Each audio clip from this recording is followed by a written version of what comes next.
Hey fellow founders, how you going? Welcome to another daily vlog update as I look to build my SaaS startup Oquire. In today's video I'm talking about something that a lot of founders are probably hesitant to acknowledge or rather ignore, and that is that you are not always the best person for the job or the smartest person for the job or the one with the most experience for the job. And in my case, that relates to software development, and I am now effectively working as a junior developer in my own startup, which is actually quite an exciting experience for me, but I want to provide the context to why I'm doing this and the benefit that I think it's going to bring. So with my previous startup, TaskPigeon was also a SaaS-based solution. It was a task management tool. I was the quote-unquote non-technical founder. I had some technical capability in the sense that I could build our website, public-facing website on WordPress, and I knew a little bit of HTML and CSS, but I couldn't code. And throughout that whole period of running TaskPigeon for about 5 years, I was involved in everything else, the marketing, helping work out like the product feature set, working with designers to get things done, PR outreach, sales, etc. But I didn't write any of the code for the application itself. I always had to pay someone else to do that. Now, after I kind of got towards the end of that journey with TaskPigeon, I started another one, and that was my journey to learn to code. And I've been doing that for a number of years now. And I've reached the point where I am a full stack developer. I'm okay calling myself that now because I can build end-to-end applications, and everything that you see in Oquire up until now is something that I've built and deployed. It's a working application. People can log in, they can create opportunities, they can do the discovery for that opportunity, and it works. Is it the best looking application in the world? No, of course not. There's always room for improvement, but it's something that I built, and it's been a really long journey to get to this point. But it also gives you this sense of freedom because you know that you can continue to push that product forward no matter what. Even if you've got no money coming through the door, it's just time. I can just spend time working on it, making it better. With the investment from Founder University, though, one of the things that I really wanted to do is try and accelerate the product development and lift it up to that next standard. Part of that is working with a designer, and the other part is working with a developer to add these new feature sets quicker than I could as an individual. It also presented a unique opportunity to work as a junior developer. While I can build applications, I've never worked at another company as a developer. I've never worked on someone else's application as a developer. It's always been like my projects as I was learning, and then some of these side projects as I improve my skills, and then Oquire itself.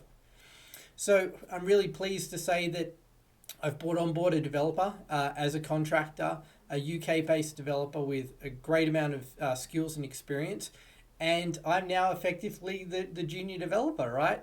Which is really good because already they're showing me things, not necessarily some coding stuff obviously, but also process and the way we need to think about structuring the application, think about how we structure our workflow, how we work as a team.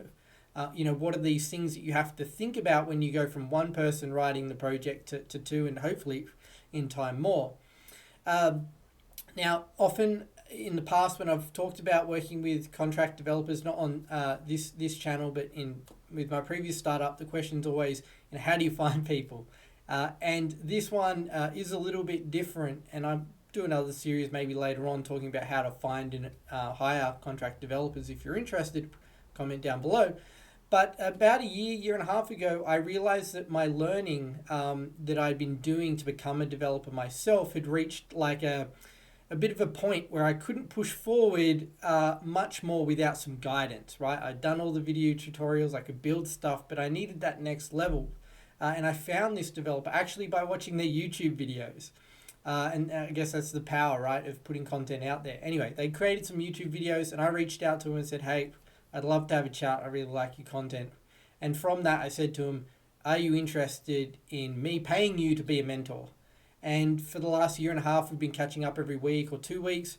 They've helped troubleshoot some, problems that I've had with code that I've been writing. They've provided guidance. We've done small, little projects, spun up little sandpit environments and tested things out. And they've really helped lift and improve my skills.